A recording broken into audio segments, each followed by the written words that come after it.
Hey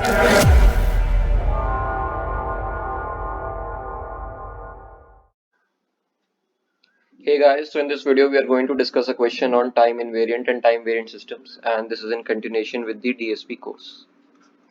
So now let us see an example or a question, that is, suppose we have an output that is y of t, or say y of n is equal to x of n square.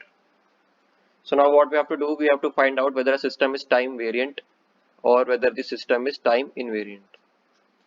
So now let us proceed with the steps that we discussed in the previous video, and guys, if you haven't watched the previous video, the link will be in the description below.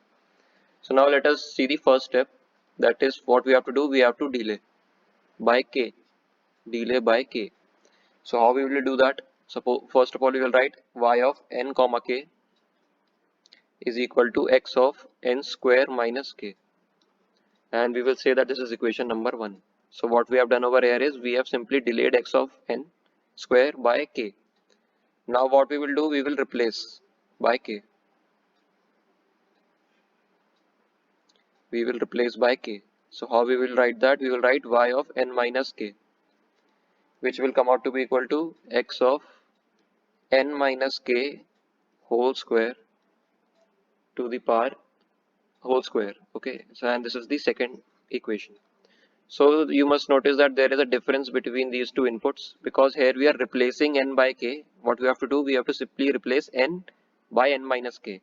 But what we are doing in the delay part, we are subtracting or delaying only the xn part. That is, we are delaying the whole input, but here we are simply replacing n. That is why the difference in the equation has come over here. So now what we will do, we will simply check whether 1 is equal to 2 or not. So you will notice that 1 is not equal to 2. So what we can say is that this is a time variant system.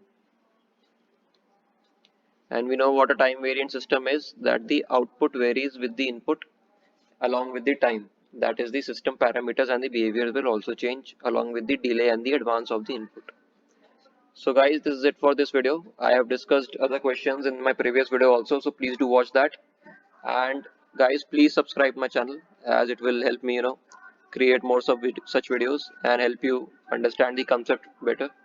So guys, this is it for this video. See you in the next one.